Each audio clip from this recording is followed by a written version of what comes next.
Sir Keir Starmer's business secretary has been accused of fabricating his CV after claiming to be a solicitor despite never having qualified.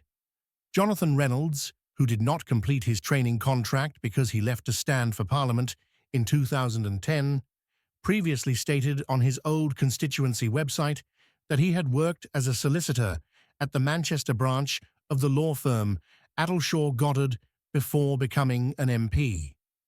In 2014, during a speech on a piece of transport legislation, he told the House of Commons that he had worked as a solicitor in Manchester city centre. His LinkedIn profile also previously listed him as both a trainee solicitor and a solicitor, with overlapping dates. The profile has since been updated.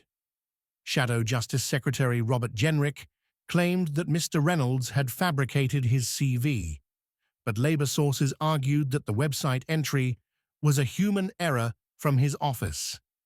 This is clearly an admin error, as you can't be the former before being the latter unless you have a time machine, they said, adding that his LinkedIn profile was written by a staff member rather than Mr. Reynolds himself. Mr. Reynolds has repeatedly referred to himself as a former trainee in public.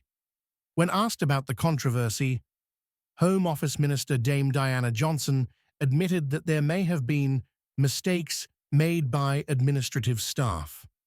Speaking to Times Radio, she said, "I've looked at his website, and it's very clear that he's talking about being a trainee solicitor.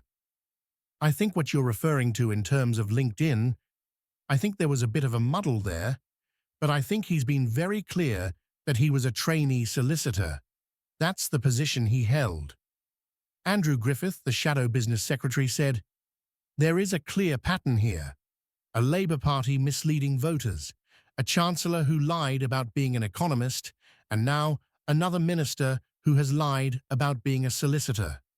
Keir Starmer needs to get a grip on his party's relationship with the truth."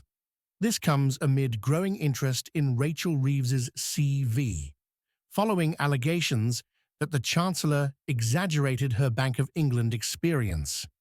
Questions arose after a BBC investigation found that she had stopped working for the bank 9 months earlier than stated on her LinkedIn profile. There were also allegations that she was investigated for using company expenses in a former job to purchase handbags, perfume, earrings, and wine for colleagues at Halifax Bank of Scotland, HBOS. These claims have been disputed.